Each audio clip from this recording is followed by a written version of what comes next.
it's your girl Kayla. So today I am going to be doing something different. If you have not noticed, it is Tuesday, and usually I don't post videos on Tuesday, but I am changing my schedule because I want to do something completely different, and it is inspired by the makeup artist Bailey Sarian. She posts videos every Monday and Saturday. Mondays, though, is Murder, Mystery, and Makeup Mondays. And so she talks about her true crime and does her makeup. I was obsessed with that, and I decided, why not? I have been obsessed with true crime stories since I was young. Thanks, Mama. She definitely watched 2020 with me and my sister growing up, and which made me and my sister just completely dive into the true crime world. And as an adult, now I listen to My Favorite Murder. Love the podcast so much. If you have not listened to them and you like true crime, definitely check it out. It's on all of the places that you can get your podcast, and it's with Karen Kilgariff and Georgia Hardstark, and they are two amazing comedians that bring true crime stories to you, but also don't make it as sad as it usually is. And they bring more attention to the victim, which I love, because usually it's just about the murderer and you're like, why is this guy getting, or woman, getting all its attention? Like, they suck. They shouldn't deserve that attention. So anyway, I just love the way they present, and I'm going to be doing my videos with a little inspiration from both Bailey and MFM, My Favorite Murder.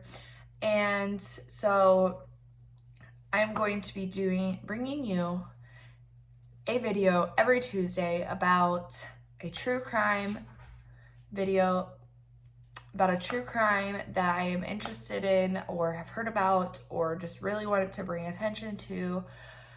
And also, I would like to do hometown murders. So if you have a hometown murder that you would like me to do my makeup and discuss and tell about, please shoot me an email, message me on Instagram or TikTok, or if you have my number, text me.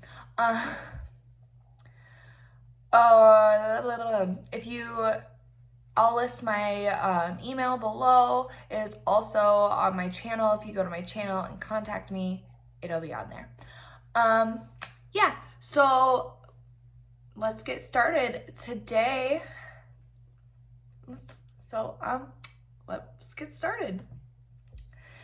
Today I'm doing a look that is inspired by Halloween, since it is this week, guys. How, this month went by so fast. I'm really kind of sad that Halloween's almost here and it's gonna be gone and over.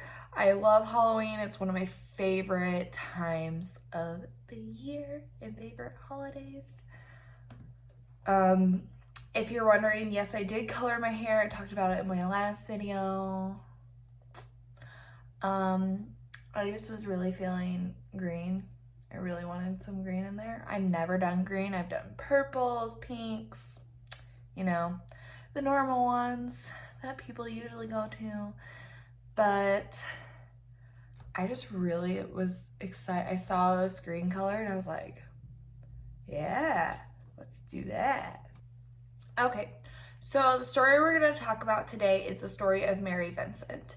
If you've not heard the story, it is an I Survived story. So if you do not like actual murder, this will be a good one for you because, as I said, she survives.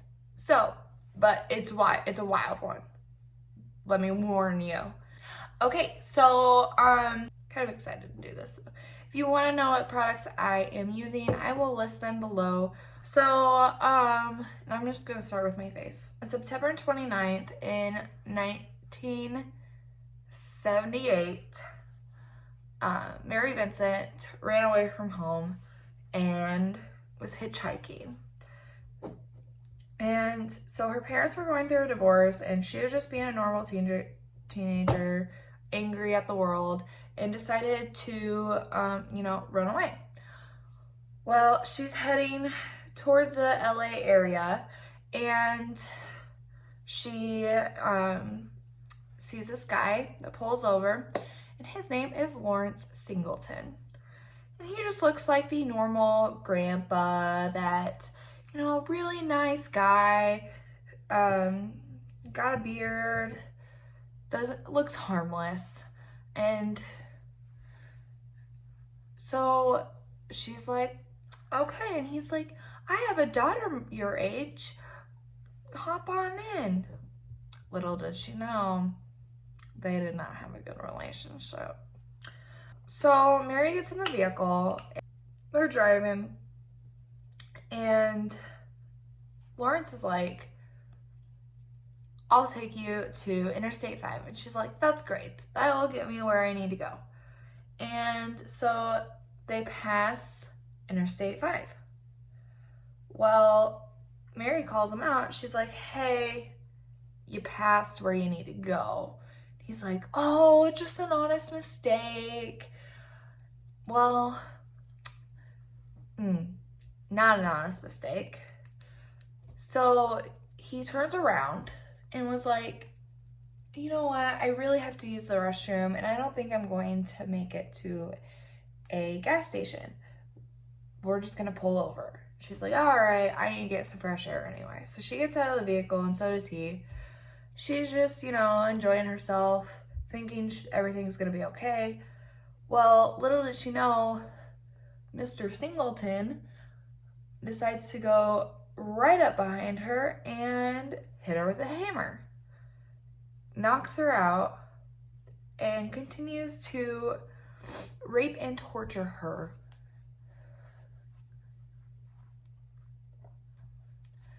So this psycho is just harming the hell out of this innocent girl. And when she wakes up, she's bound and naked, and she's screaming to let her go, and he says, or to let her free, and he says, oh, you'll be free, and cuts off both of her arms.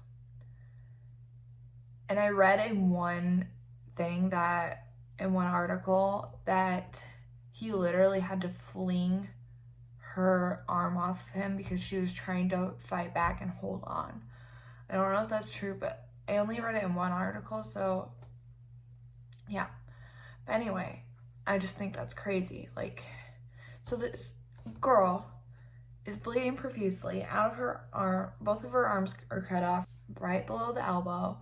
So he throws her into this culvert, and he thinks she's dead. And thank goodness, this girl, she knew Mary. So Mary, she wanted to go to sleep, and she knew that if she did, she was dead. So she just kept fighting that urge and packed dirt into her bleeding arms and walked to the highway naked.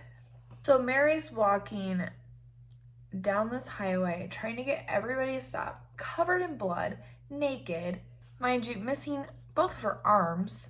And so this one car stops, looks her over, and drives away. Okay, I get maybe they were really scared and were like, what the hell is going on? But there's a girl, bloody, naked, 15, mind you. I don't know if I mentioned that before. She was 15. So, like I said, this one car drives away, and so another car, which was a couple, stops and sees her. Well, thankfully, they were like, oh, we really need to help this girl and actually get her to a phone and call the ambulance. Thankfully, somehow Mary was okay. Like, despite all of the wild things she just went through, she was okay. So they get her to the hospital. So the coolest thing is that Mary remembers everything. So she's able to give an amazing police report and describes Lawrence Singleton so well that they identify him right away.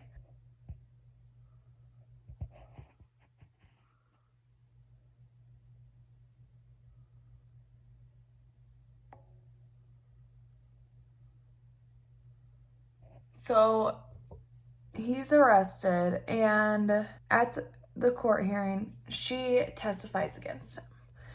And Mary is one of the strongest girls I've read about. Like, she stands her ground. She does not let him get to her. And she's just like, this man raped and attempted to kill me. Like,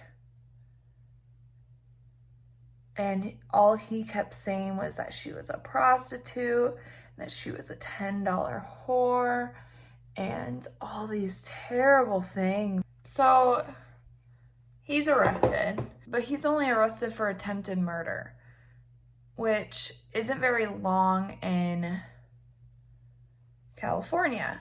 So the guy only serves like 8 years. And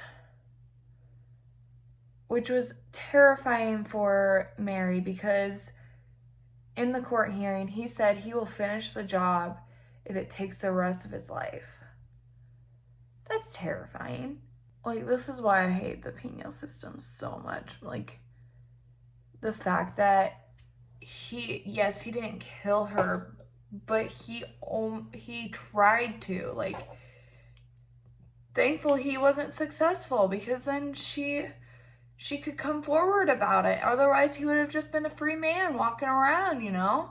So, he gets out, serves 8 years. Well, then he moves to his home state of Florida, where I think he, if I remember right, he had to serve a couple more years or something like that, because he had done some more stuff. So the horrible person that is Lawrence Singleton gets out again and decides that, you know what, he's gonna murder again. Because it worked so well the first time, let's just make sure that this girl dies. So he does just that. So he picks up a sex worker, and her name is Roxanne Hayes. Poor Roxanne does not realize that she just got picked up by a psycho. So Robert takes her back to his house and stabs her multiple times. His neighbors, thankfully, hear all this commotion, and we're like, you know, something's not right, let's call the police. So they call the police show up and see Lawrence covered in blood on top of Roxanne's body that had been stabbed so many times. So thankfully, the penal system worked, and the death sentence was a thing in 1997 in Florida. And so he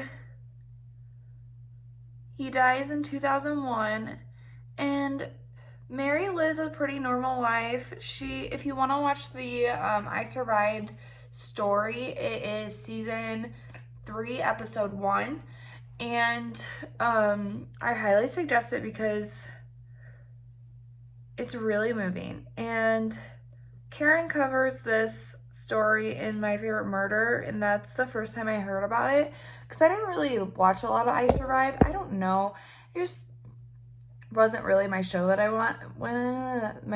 got into. I was more in like the unsolved mysteries, which I don't know why I like those, because I really like to have an answer, and I like these good stories where they survive. Like, it just makes me feel so much better because they come out of this horrific tragedy. Like, it's just, it breaks my heart when somebody doesn't, you know?